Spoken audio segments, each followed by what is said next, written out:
Christian. And this is Super Lilly Bros. Super Lilly Bros. Super Lilly Bros. We're watching The Green Knight. We're watching The Green Knight. You have seen this movie. I just recently watched the movie, and I liked it so much. And I haven't You heard... called me up immediately. You said, we're watching this movie. Yeah, I said this has to be our next movie. I don't know anything about this movie other than it was made by A24, and it's already giving me Midsommar vibes. Is it really? We're 10 seconds into it. Yeah. It's really, really, really good. Now, I know you were saying... So tell me what you were saying about A24 normally. A24 has two kinds of movies it makes. It's either really, realistic, comforting movies or extremely uncomfortable movies that... usually horror movies that make you squirm. So it's like either Americana or horror, basically. Very, very specific kind of horror. It is kind of known for being some of the best horror for people that like horror. Because it's so weird and creepy and uncomfortable, but certain people just go crazy for that kind of thing. Well, this movie is it's on the horror side. It's not a horror movie, but it's definitely between those two, lands on that one more. This movie perfectly... So, when it comes to trying to retelling the Arthurian legends, you tend to go two ways with it. You tend to go either hyper-realistic or hyper-fantasy with it. Right. And what I love about it is the true Arthurian legends... When you listen to them, they should be very, very unsettling and very... Because it's about a group of people who have lost contact with the outside world. Like the people who were originally telling these stories, they're writing it in the Dark Age because no one's writing anything down. The island of Britain is basically not getting much contact with Europe unless Vikings are coming to invade them. Okay. So the world outside of the Britain Islands is terrifying to them. Huh. And even the world outside of the villages that they live in immediately are terrifying. So the legends are very, very, very steeped in mystery. And they're about... The only things that they have to hold on to are basically religion and Jesus to give them hope. And then this idea of chivalry... that will, if a truly heroic, chivalrous person exists, then he will be able to go into that mystery for us and come out bringing us meaning. Okay. So there's a lot of those legends have this fear of the unknown in them. And I've never seen a movie perfectly capture the fear of the unknown. The word that I use to describe true Arthurian legend is dread. Mystery, dread, and there's a magic, there's like an interest to it, but there's dread that just hangs over it because you know the other shoe's gonna drop constantly. They're always trying to test the knight's valor and his heroism and all that kind of thing. My first thought is that the guy from Avatar? I don't know. Avatar: The Last Airbender. I don't know. Have you seen that? M. Night Shyamalan? I refuse. That's completely understandable. Yeah. But I think I could possibly be wrong and be in big trouble, but I think that might be Zuko. Is that Zuko? Possibly. He looked... If it's not, I'm in massive trouble. All the Zuko fans will come and riot at your door. Christian is canceled. The Christian's canceled. Yeah. That's all it takes, folks. So that is Arthur's sister. Okay. King Arthur's sister. So this is the same universe. Yes. This is the same universe. Now, I will say that they never explicitly call him Arthur. Like, if you look in the credits, the guy who's playing King Arthur, the credit is King. King's wife, Queen. Oh, okay. It's just Gawain and Green Knight. So this is the ACU. Yes. Arthur Cinematic Universe. You know, you bring it up. I'm not going to do it in this movie, but I desperately want to tell you about a pitch I have for a legendary cinematic universe. I've been... Oh my gosh. I really wish it would exist. So You're a real nerd. I know, but I wouldn't be nerdy if people watched the movies and they were good. If they were mainstream, if you guys just got it. No one gets it. I cannot stress how much Midsummer this feels like. Really? I can't. It's the thing you can't put your finger on, but there's some kind of like weird, uncomfortable, otherworldly feeling. Yeah. That you can't put your finger on or describe, but it's just there the whole this time. Just sounds like a match made in heaven, because that's that unworldly that you can't put your finger on. That's Arthurian legend. Yeah. She does not look well. Yeah. She could use some Maybelline. Yeah. Maybe it's Maybelline. Oh, who is that?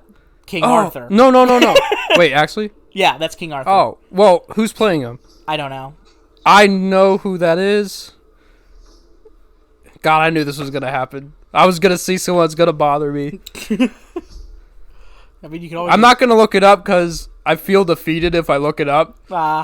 Because if it... Eventually, usually I can just, like, think of it in my brain.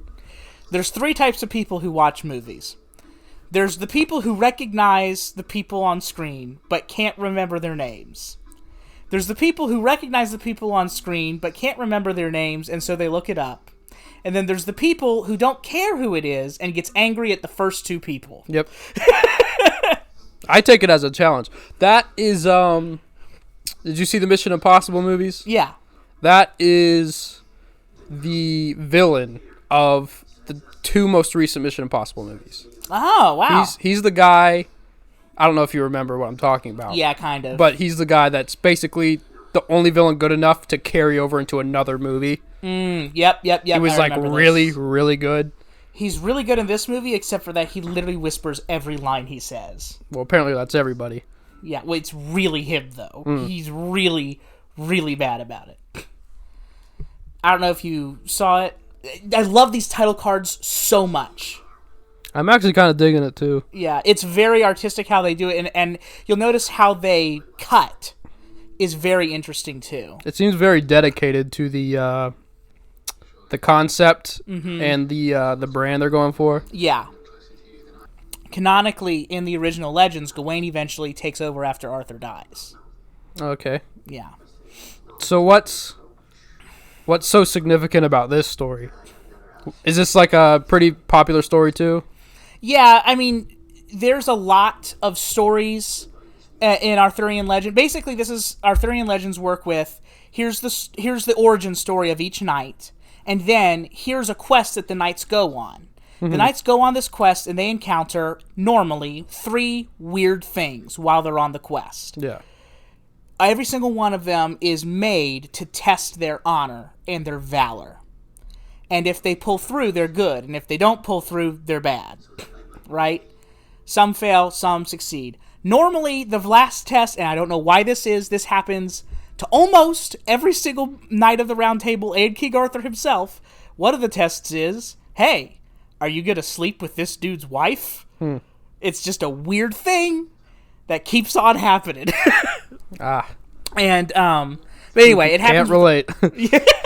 Yeah, it's like, I didn't know this was a test of being a good person. I just thought this was like baseline. But, and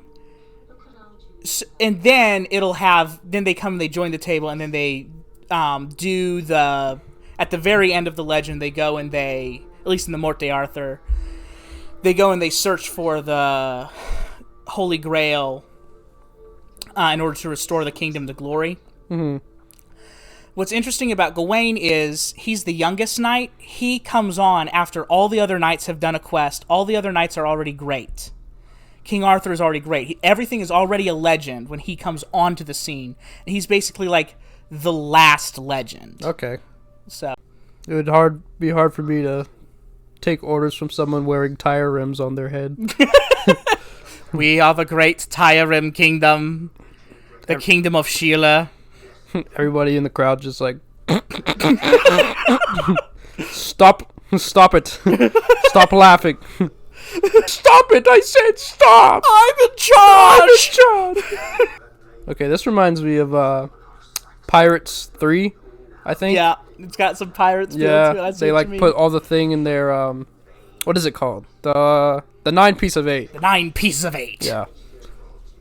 One of the themes of this that's really cool is they tie that idea of Gawain being the last knight because he's not great yet. They tie it into a man's desire to become great. Because he's the only person who's not proven himself in that room. And Arthur wants him to prove himself so that he can inherit the kingdom. And so this isn't inherent in the original legend because the original legends are about the world and not the people. But Gawain is... What they've done in this is they've decided to make it about how every man is hungry to become great. Okay. And this is Gawain's attempt to become a great man like his predecessors. Oh, this is the guy that looks like Groot. I am Groot. The Green Knight? Mm-hmm. Is that after the Dark Knight? The Green Knight rises. Every movement he makes sounds like wind blowing through trees. And it's just perfect. He reminds me of the character in Lord of the Rings. Yeah. The Treebeard. Beard. Yeah. He looks like an Ent. I mean, the Lord of the Rings, J.R.R. Tolkien, he was literally teaching this stuff in college and wrote his book strongly based off of this stuff. Mm-hmm. Would you say that this is a game for the throne? All right, I'm paying attention now. You see how whenever there's something magic on the screen, they changed the lighting on the scene? Yeah. The Merlin did an incantation, everything turned red. The Green Knight did an incantation, everything turned green. All of a sudden, everything's shiny and glorious because he has Excalibur. Mm. Oh, that's the sword. Yeah, that's the sword from the thing. Yeah, that's the Master Sword, the Keyblade. Oh, they're doing this here. Y'all need to redefine like Christmas games, like. Could I please, challenge you to, checkers, or... I challenge you to a piano duel. I feel like it would take more hits than that. Especially someone that doesn't, use a sword. Mm-hmm. Realistically... If you look at the momentum, the way he was swinging the sword... Superman could not lift an airplane because he didn't have anything to stand on. It just feels like the original story leapt off the page. I know I can't get off of this, but knowing the legend and seeing it in your head, and then seeing it on the screen, and it's somehow better than how you imagined it, but still super accurate, is just insane to me. They do the thing where words just pop up. They do this in the new Suicide Squad too, where the words just pop up. Yeah, I was just thinking that, actually. I love that. I am such a dork for stuff like that. I didn't know I liked that until I watched the movie, and I was like, oh, I want this in my movies now. Yep. So you can see how there's this magicalness to it and this otherworldliness to it, but there's also just this deep dread. Just... I don't think there's been any music in the movie that I can think of. Yeah, it's just one guy with a knife and a cello. Yeah. And his wife who's in a hallway. Like a very echoey hallway. It's their kid's recital that can't quite get it right, but you're just sitting there like... Yeah, the director of the movie, he had his 2 kids at this recital, and he's like, listen, my wife really wants me to include this particular audio in the movie. How many more kids are there? Just these 2. I'm sitting through this whole thing. Okay. Well... Okay, listen, we were going to make this kind of like a really lighthearted romp, but, I'm going to make this a horror movie. Yeah, I'm just going to rewrite the whole movie now, if that's fine with you. Just start from scratch. Everybody just take the day. We're going to start fresh tomorrow. And then you and I are watching the movie and we're like, wow, the sound design, that's genius. You know? I feel like this guy could play all 12 disciples in a movie with Jesus. He could play Jesus. He could play Jesus. He could play Jesus and all the disciples and all the characters in the movie.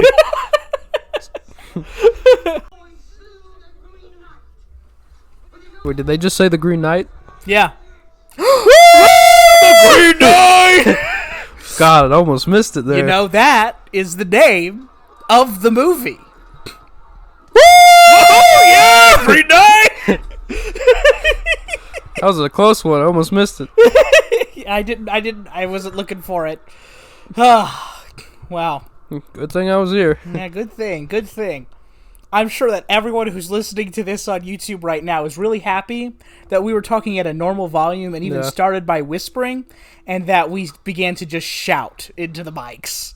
I'm sure they had their volume all the way up so they could hear us. Yeah. And then we did that, and they probably broke their speakers. Yep. How you guys enjoy those blowed out speakers out there? You having a good time? Subscribe. Thanks for following, and also, screw you. Like if you liked the video, or if we blew out your speakers. If you dislike the video, hit the like button. Like anyway. Like anyway. It doesn't help our numbers if you dislike. Okay, this guy just straight up looks like Jesus. He looks like white Jesus. Yeah, that's what I said.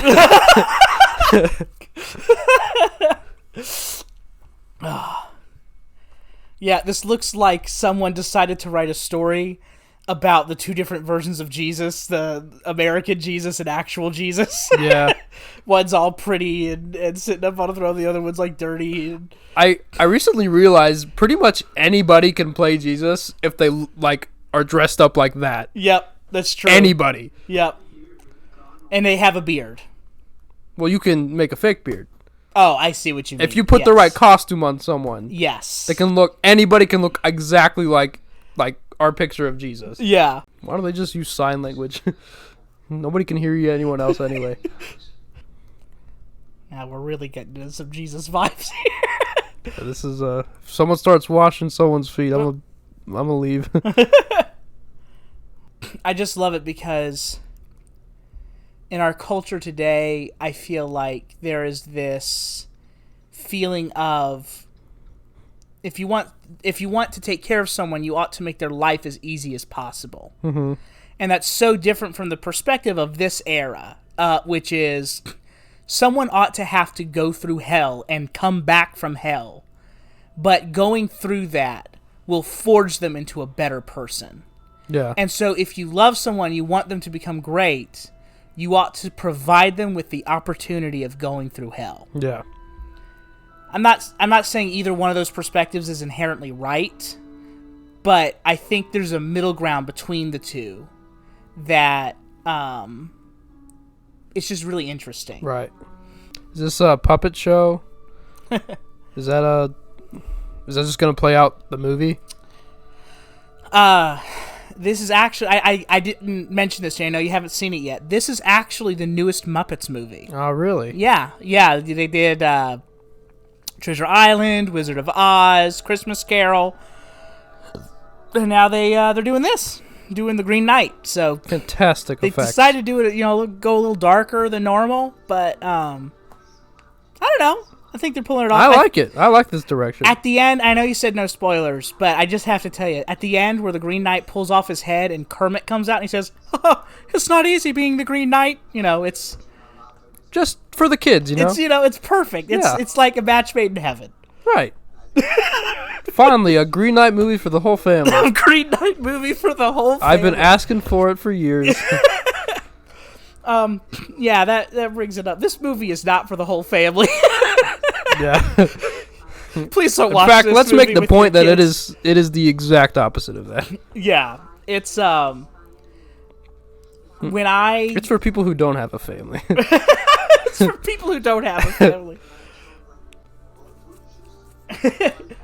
When I watched this movie, when I called you, it was partially because I feel like this movie hasn't gotten enough exposure, and I want for there to be more King Arthur movies made by these people. I want them to take a night and make another movie and go all the way down the thing. You know what I mean? Like, well, this seems successful enough that they could probably launch board a couple of movies off this if they wanted to. I would love it if they did. And what they really, really need is exposure from our YouTube channel. You know, we're really going to make the difference, you know. But everyone, so I say that because I want everyone out here, if you haven't seen this movie, go give it a watch. But I also need to say, this is not a family movie. This has got some stuff in it. So, be careful. Watch it if you're on the dangerous side. They divide the movie up into chapters as if it was a legend. And for the record, I think this movie might be a really good watch if you watched it from chapter to chapter as if you were reading a book. Like you stopped and you went and got up and did something and came back. Because the original legend was probably told by a bard who would sing one part of the story a night. And so you would come back the next night and hear the next part. Okay. So what quest is he going on?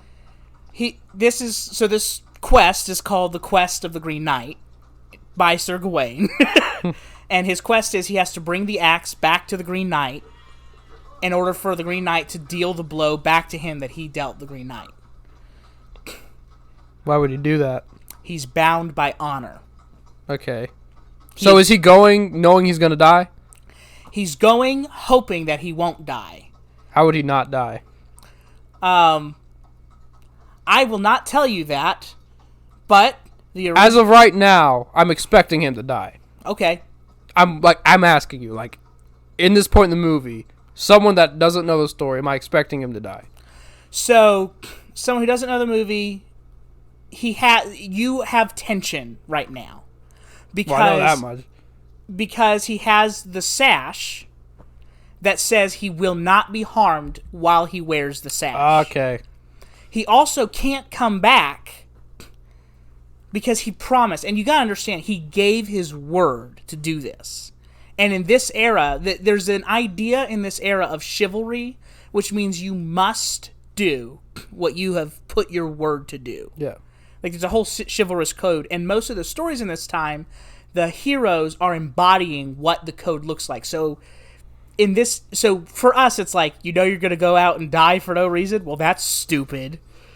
But in this time, it's beautiful and heroic and valorous to go and do a quest that will almost certainly result in death, that makes you a better person. It means that you imbibe you embody the values of your culture to do that.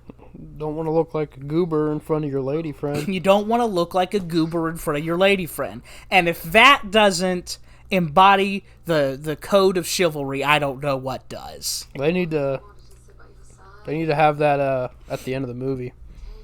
The phrase, you don't want to look like a goober. And then quote me at the end.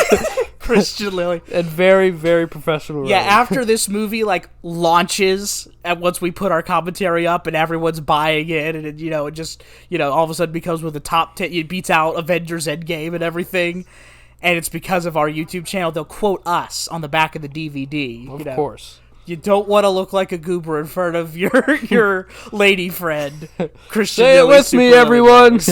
But you can tell that even though that's the value of his culture, he's stacking it so well because he's doing it. But that's what he's talking about when he talks to Arthur, and he's like, I don't know if I want to be great. And he says, I want greatness for you. Ah. So a lot of knights would choose a lady to do quests in the honor of. So this is basically prom. No. Ah. I'm going to go with yes, even though you said that. Is there an arrow in his knee? I was going to meet the Green Knight, but then I took an arrow to the knee. But then he cut off my head. When I first watched this movie and he was like, it's not green on the whole, but it's greenish, I'm like, well, that's kind of the whole movie, you know? Yeah.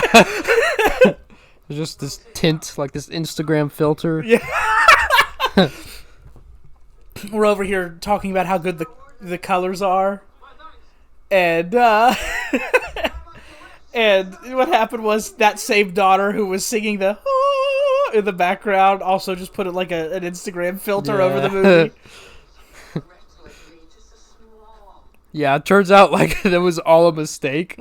Like it was just the night, and then all of the green filter happened.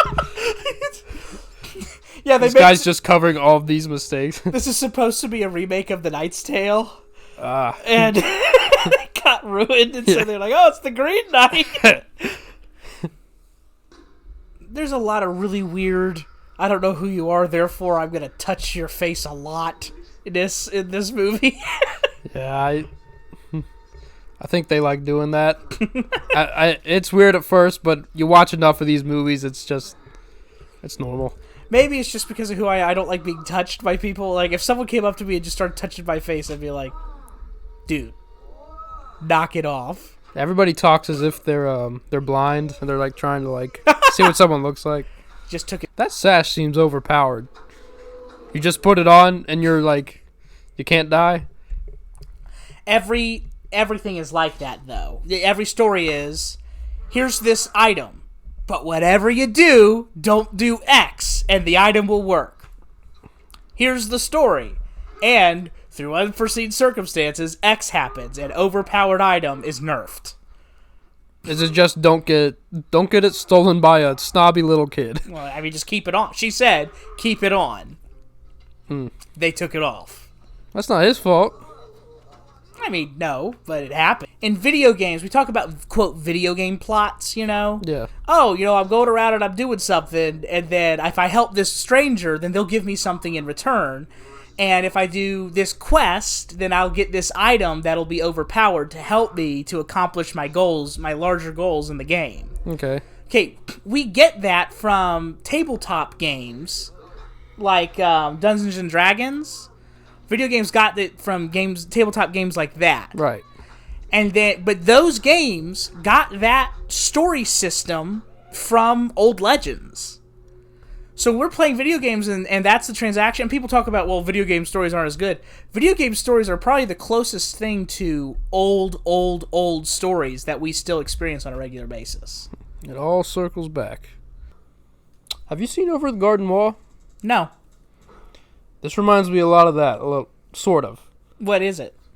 It's an old Cartoon Network short series. I did not expect that to be what you said next. Well, that's the thing. I had heard about it. I never saw it until I think maybe a few months ago because people kept talking about it. But it's almost like Fable-ish. It's like a little like goofy because it's still for kids and stuff. But it's like also like one of those shows that also has like a very dark side. Oh yeah. To it. Yeah. So the sort of stuff that you could only put on Cartoon Network at the time. Cartoon Network gets away with it a lot of the time, though. Yeah, it's weird. I don't know how they pull it off. Yeah, stuff that's like legitimately like scary today. Yeah. Like they'll just throw that in there and nobody bats an eye. Not scary to kids. Scary to me, a 27-year-old man. But I'm watching a children's show. But yeah, for some reason this reminds me of it a little bit. Really? I have to check that out. I think you'd like it. Yeah, I probably would. I like stories like this where it's just he's going on a quest and instead of it being like this perfect 3-act structure and everything comes back around, I just kind of like the idea of you go on a journey, you encounter weird stuff on the journey. This would make a great Netflix short series. I feel like I'm seeing that everywhere. Yeah. Just about everything.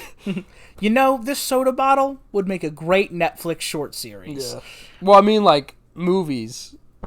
Like, popular movies, they'll, like, take, like, maybe, like, a character or something and, like... Oh, yeah. Newly announced Netflix short series about the extra from this movie. And it's like... Yeah. Well, okay. It's because... It'll probably get canceled in a season or so. Right. I think part of it's because it used to be that TV was small time and movies were like the silver screen was like what everyone was aiming for. And with the advent of Netflix, I feel like that's switching where most of the most prestigious stuff that comes out anymore, if you think about it, is TV. All right, we going back into the poetic? If we are, I'm going to go grab a snack or something. I never follow. You just literally hear on the thing, you get up and walk off. Yes, I'd like some popcorn, please. Sir, I your come card back declined. and I'm opening a Pop-Tart like extremely loudly. So is it done yet? You're just trying to get from point A to point B, and what in the heck are you going to encounter on the way? Like, dude, I just need to get my groceries. I'd love to see a movie where it's this world, but it's a family road trip movie. And they just continually have to stop for just bull crap. They just see like that woman that's like, I've lost my head. They're like, kids, get in the car. This is my favorite scene so far. Yeah, this was the scene that I called you after. Ah, really? Yeah. This is like the perfect level of like creepy. Yeah. I also kind of like this feeling. I feel like with these movies, things don't like really have to make any sense. Mm-hmm. But like at the same time, they have their own logic. Yeah. So it does make sense for the movie. Yeah. Yeah. An interlude. Well, like, I agree. Because it plays with the idea of story. Like, in a post-Enlightenment age, we expect for there to be cause and effect and this very well-reasoned, very specific thing.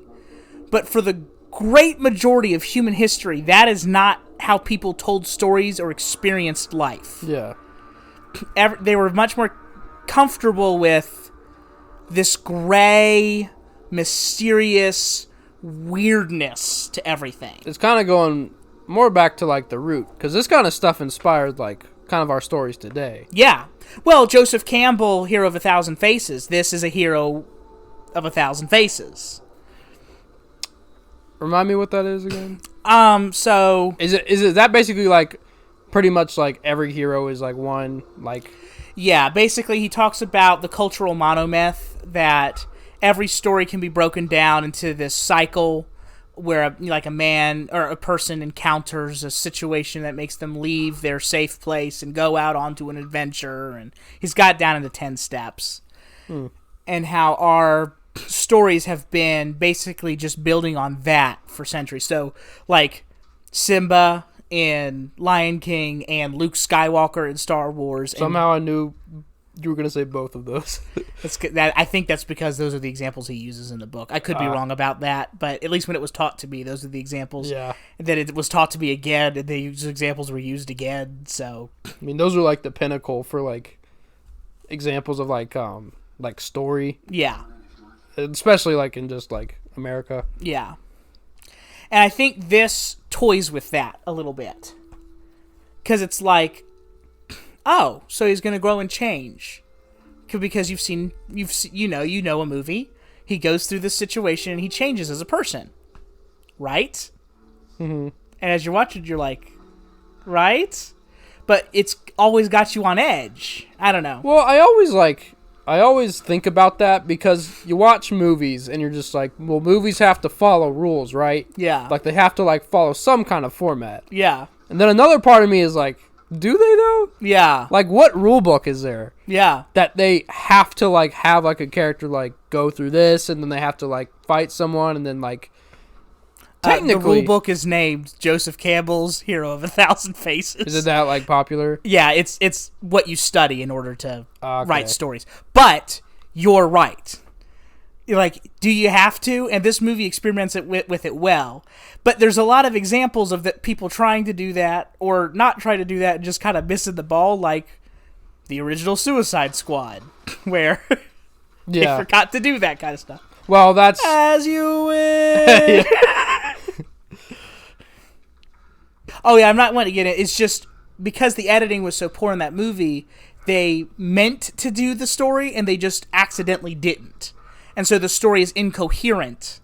yeah. But then there's movies like this, and really there's other movies that really lean into it way more. Well, where, I like when movies like are really risky yeah, because yeah, then they do stuff that you've never seen before. If you're into movies, I'm really into movies. I see a lot of movies. yeah, So I've gotten used to seeing the same thing happen again and again. yeah. Not that they're bad. It's just like I know what to expect. So there's a comfortableness in it. If you see a movie that is extremely different, that just doesn't like look the same as those, it's extremely like it's a good feeling. Yeah, it is. It's when it surprises you because like I don't know how to put it. The black spot. Like when you've seen a lot of movies and you've picked up on themes and the way that like tropes, like this person did a bad thing, therefore they have to get their comeuppance at the end. Yeah. Or this person, they're telling me that this is a weakness in their character, therefore by the end they will have learned not to do this, or they will become a worse person because they didn't learn how to do this. Then if it's a happy movie or a sad movie, I can figure that out. So it's like, people don't like watching movies with me because I normally predict the end of it, because movies are predictable, because they're supposed to be, because that's comfortable, because we've been listening to the same types of stories literally for thousands of years. Yeah. And it's not, oh, I'm so smart. I'm not trying to say that. It's just, there's a comfortableness in that repetition. But it means when I encounter something and I just have no earthly clue what's going to happen next, it's like... It's refreshing. It's really refreshing.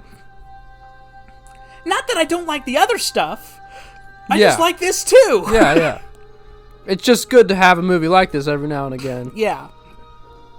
Yeah, A24 was the perfect people to make this movie. You think so? They're the only people that could have made this movie. I hope that they get... it doesn't feel like this movie will ever get a sequel, but it's not that kind of movie. It won't. I know, but I so desperately want it to. Like, deep down in my wanter. Was there, like, more? Like, is there, like, sequel to this, like, story-wise? Okay. King Arthur was a cinematic universe before Marvel ever did it. You're talking about more movies in the universe. Yeah, that's all I mean. Okay. Yeah, there's no more stories to tell with Gawain, but there's Lancelot, there's Yvain, there's... I think there's still hope for something like that. Galahad. That could still happen. Frick, have these people tell the story of the Sword and the Stone. That'd be cool. That seems like it would be like a different like kind of story though, like a different like tone, sort of. It's because you saw a Disney movie that told you that would be a happy tone. Is it like scary and creepy? Yeah, it's scary and creepy. That's kind of disappointing. Maybe not this scary and creepy. It's more hopeful and optimistic, I'll give you that, but they could tell the story because the world before Arthur pulls that sword out of the stone is not a good world to live in. Think about it from what I was telling you about before, where the people are afraid of the not civilized world, where they feel like everything's foggy and scary outside of what they know. Yeah. Okay, now imagine a world that has no power structures in it. There's no one in charge. There's no one there to take care of you in that world. That's the Arthurian world before Arthur comes on the stage. This man really traveled across the country to come to Disney World. So, I'm not sure about this. I want to get your opinion. This isn't really a spoiler, I promise. But I want to get your opinion. Do you think that this castle is from a different time period entirely? Just from the first picture of it? As you're just watching through this section of the movie, I want to see if you think this looks like a colonial-style castle from, like, the 1700s. You're asking the wrong guy. Well, you'll see what I mean, though. Maybe you will. I'll ask the audience, too. From that first picture, that didn't look weird. Okay. It looked normal. Okay, I'm asking people in the audience, too. Type out your opinions. There's his mama. I think that they're doing a time thing in this castle. This looks like to my ignorant eye, this looks like a colonial era castle, like 1600s, 1700s, when the original story would take place in the 1300s. Well, no, it wouldn't. Golly day. The story was written down in the 1300s. It takes place in, like, the 400s. No, of course not. So this bit of the story is about him waiting for a certain amount of time And I think they might be trying to do a time-displaced thing. Like, look at it. Look at this. Like, that doesn't look like a medieval castle. It could. To me. I mean, I don't know about it, but I don't think this is weird. Okay. And I'm about to really look ignorant here, but I'm not sure if they had books yet in 400. I think they were still using scrolls. I could really be wrong about that, though. Well, I know that books existed even in Greek times, but, like, they weren't really... I don't know if they were popular. I don't know if a library would look like this in the 400s. Just pulls out an iPad. All I want for her to do is stand up at some point in King Arthur's court and say, "So this is how monarchy dies." With riotous applause. This doesn't even seem real. She doesn't seem like a real person. I agree. That's part of the whole time-displaced castle for me thing. Like, this place... It's also really close to the Green Chapel, which is a very magical location. And so I'm like, is this a real... Like, do these people exist? Yeah. Book opens up into a freaking heart. That's cute. Do you like me? Check yes or no. Was there some kind of spell put on the land that everybody talks like it's 3 a.m. in the morning? Not only is everyone quiet, they seem incapable of not being quiet. Man's home, however, should be safe from people coming in to plunder his wife. You know what I love? Chastity. Why'd you add that part in? I don't see that anywhere in the text. Honor. He is Zuko. I have to find my honor. Do this one thing, return home a changed man. So the movie is now coming into question directly Joseph Campbell's idea. Just because you go on an adventure, just because you experience things, will you actually change? The answer is yes, and they leave. Yes. They subverted my expectations by not subverting my expectations.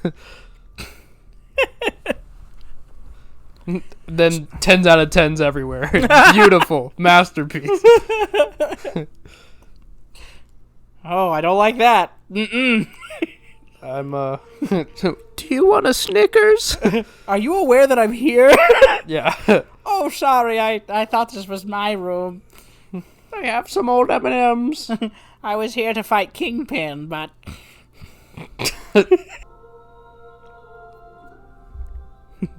Oh, maybe it's over here. There's just a trail of pee on the ground as she walks out. I really thought this was the bathroom. Just not a word. Oh, thank goodness, he has my Firefox. Now I can browse the rest of the forest safely. This filter looks like in Breaking Bad. Breaking Bad when you're in Mexico. Yeah. Yep. This soundtrack is so perfect. It's so unsettling, but it still somehow sounds medieval to me. Yeah.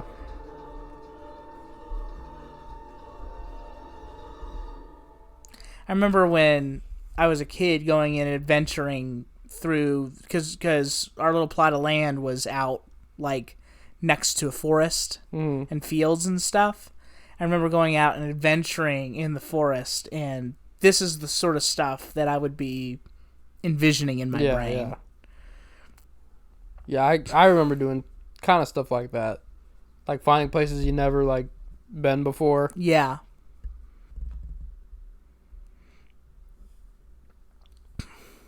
You just hear, like, a fart in the distance. That fox. Sorry! I'm really, really into this right now. Yeah.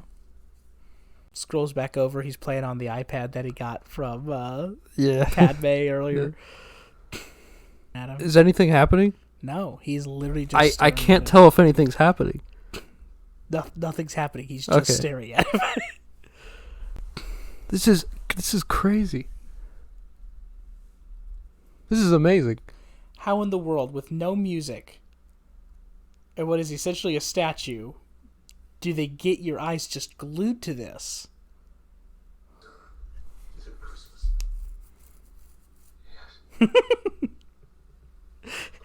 The Green Knight just woke up from having 3 ghosts visit him in the middle of the night. Yeah, he's just powered down from like NyQuil or something.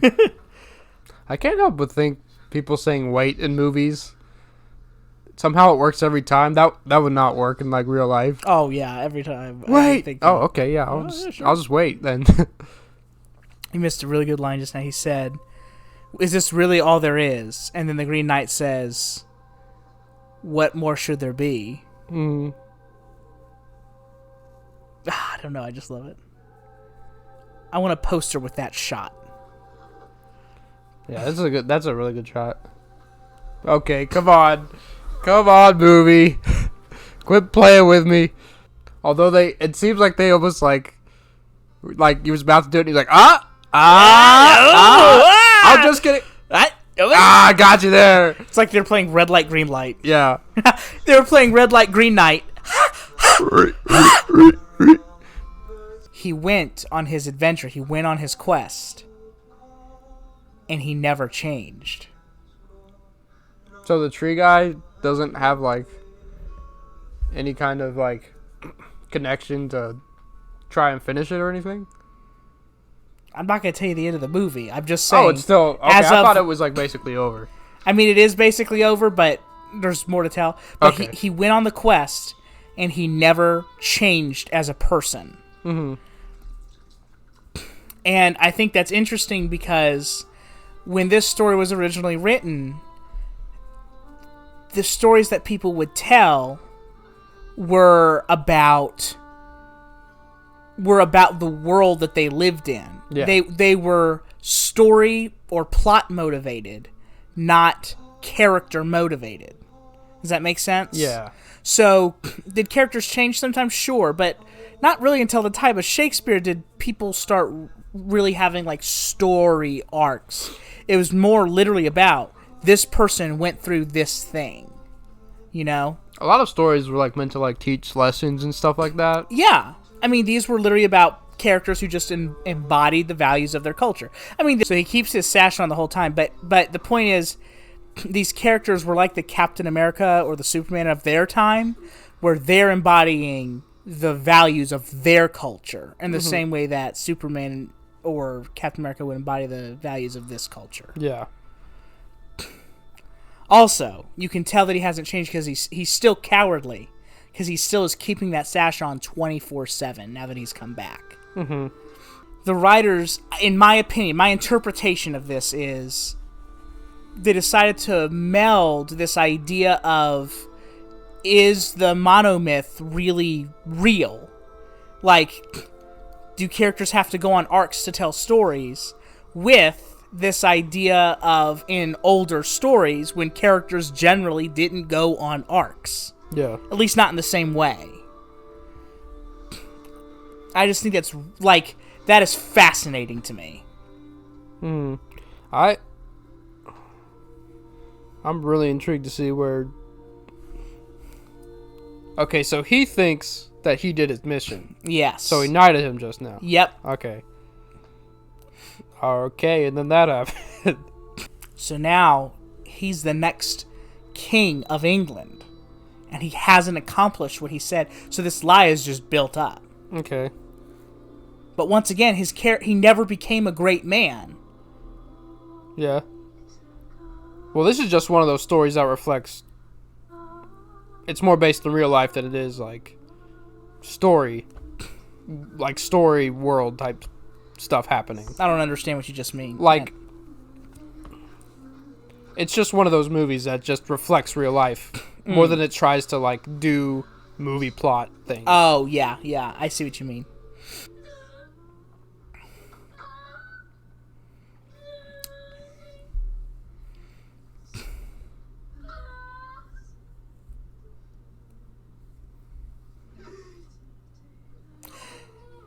there's also this sense of, like, now that the old guard has died, that there's just a little less magic in the world. I don't know. And that's something, because there's Gawain and then there's Galahad, the son of Lancelot, who both live in this post-Arthurian age where, what do you do when you live in a world after Legends? I do not see a way this plays out where that baby is okay. Oh, don't you worry. You'll be nice and sad very soon.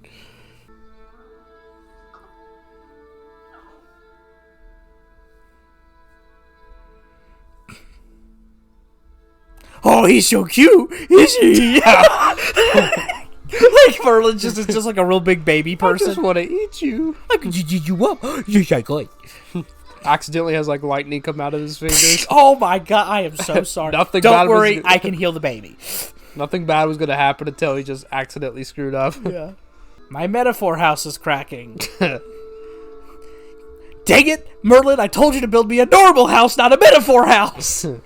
What happens when a man never changes and then has to, like, you know how in stories people go through hard things to prepare them to be able to do great things? Yeah. What happens when a man has to do great things but he was never prepared to do them?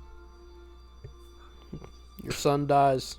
Your son dies. That's what happens. That's the concrete answer. That is, and I want to be clear about this, the answer. Yep. We Don't have a son, you'll have a son, and then you'll lose him. We spared you the time. Everyone, you're welcome. Make sure you go through your character arcs at home, ladies and gentlemen. Because there comes a moment in everyone's life where they have to step up and own up and be responsible for something that seems too great for them to handle. Turns out this is all on the same day. He's just sitting confused the whole time because he's like, everything is moving so quickly. This is the worst Monday I've ever had.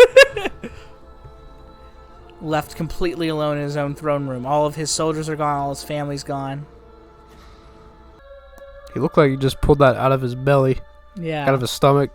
I can't tell if they were trying to do that or if it was just like supposed to be under his shirt.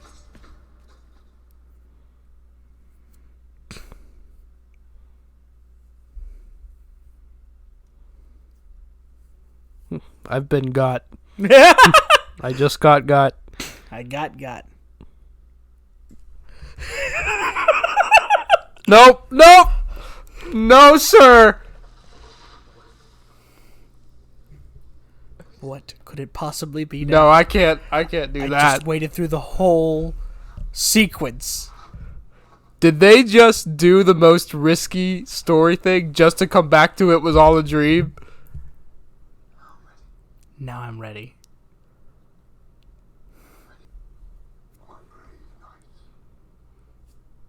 He became brave. I don't get what just happened.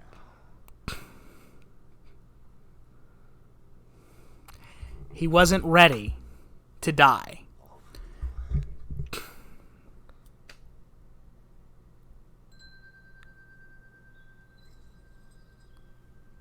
The Green Knight. Okay, we're done. That's the movie. We're done? That's it. Okay. Please explain this to me. So, at the end there, he's about to behead him, and he keeps not wanting to die, right? And so the Green Knight is about to behead him, and then he says, wait. And he thinks through what his life will be like if he doesn't own up to his word. Thinks through everything that will happen, and then realizes, I would rather die here than live longer and be a coward. And so takes off the thing that was going to save his life no matter what, so that he can actually receive the blow from the Green Knight. Okay, so what about the part where his head just falls off? What was that? At the end of that little sequence there? Yeah. Was that all just like metaphor? That was all metaphor in his head. I hate when that happens. For what would happen. I could never follow when movies just go into that and then they're like, oh, that was all just poetic. Yeah. I'm like, well, freaking tell me when. I don't. I loved it. I absolutely loved it. That was definitely interesting. Yeah. I almost like to think of it as both of the endings are true. That's like an alternate universe, one where he chooses to do it and one where he chooses not to. That was pretty much... I don't know how to say this. That is what I expected by not being what I expected. Yeah. Yep. I know exactly what you mean. So, in the original legend, how it ends is the Green Knight goes and is about to get him, and he tries, what do you call it? He winces. And, he flinches? Yeah, he flinches. Thank you. And the Green Knight scolds him and says, "You need to take this." And then the guy says, "Okay, I will." And he goes and he kneels down to receive it. He doesn't flinch. And the Green Knight deals the blow, but just nicks the back of his neck. And says that by choosing to receive the blow, he's now ready to be the King of England. And then he goes back, and that's what proves him to be the King of England. So that's the original story. I thought that kind of thing would be what someone would expect. Yeah. From like that. So they changed it a little bit more. From the original. They didn't even change it. He just said, "Now off with your head," and then they cut the movie to let you decide what happens next. I gotta be honest, I hate when movies do that. Yeah, I know you don't like that stuff. I like it because it's either in this movie does he cut his head off, or does this go on to be like the legend? It's neither, because they never did either one. That's why I hate it. It's infinite potential, Christian. That's not how it works. Maybe he's about to deal the blow, and then he takes the axe and hits him with the axe back. Okay. Final thoughts. Okay, final thoughts. I love the movie. It makes me want to talk about legends and greatness and, I don't know. It's just so good, and I want more of these. As someone who doesn't know anything about this stuff, my brain hasn't processed what I just saw. Mm-hmm. I don't really have... It's one of those movies where I don't have a concrete, score or, I don't think it's good or bad. Mm-hmm. I just need to watch it again. Mm. But it was definitely, very intriguing and very interesting. Even, for me, even if the plot didn't have all that stuff that I like so much about it, how it was filmed and how it was put together was so good. It made me feel the way that I feel like the legends should make me feel. That sense of dread that just hung over it, and mystery that just hung over it, was so perfect. So, there are some things that I would change about it, but I think that for me, this being my second watching, I would give it a 9. Fair enough. Yeah, I'd give it a 9. Do you can't produce a number? I don't have a score. Yeah, I'd give it a 9. If I gave it a score now, it wouldn't be fair. Yeah. But yeah, I think that's it for me. All right, I guess that is it for me as well. We will see you next time. All right, see you guys. Bye. You know what to do. And if you don't, ask someone.